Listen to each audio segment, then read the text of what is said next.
आमचा उद्देश म्हणजे येत्या शनिवारी दुपारी 3 ते 5 या वेळेमध्ये आपली या नाट्यगृह इथे आमच्या संघटनेमार्फत आम्ही सामाजिक उपक्रम म्हणून एक कार्यक्रम आयोजित केलेला आहे. गेल्या 25-30 वर्षामध्ये किंवा त्याहून अधिक काळामध्ये पालक आणि मुलं यांच्यामधलं जे नातं बदललेलं आहे आणि त्याच्यातून अनेक प्रश्न समोर आले.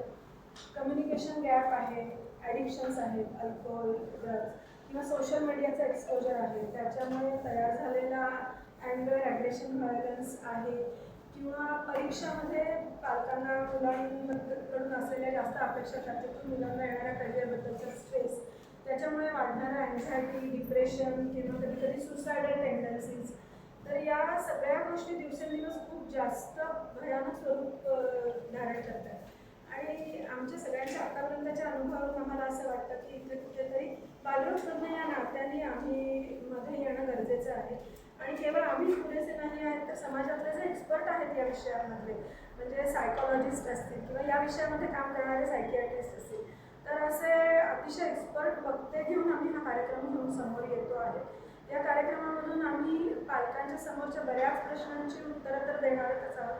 त्यांच्यामधलं जे काही संभ्रम आहोत तो दूर करण्याचा प्रयत्न करणार आहोत आणि त्यांची जर काही प्रश्नांची उत्तरं ती पण ॲडिशनली आम्ही या कार्यक्रमाच्या शेवटी द्यायला तयार आहोत. आम्हाला पूर्ण कल्पना आहे की या छोट्याशा कार्यक्रमाने खूप साधलं जाणार नाही आहे, परंतु असेच वेगवेगळे उपक्रम आपण घेत राहिलो तर एक प्रकारची सामाजिक जागृती होईल, कुठेतरी समाजाचा दृष्टिकोन बदलेल आणि जे काही बदललं आहे, मे बी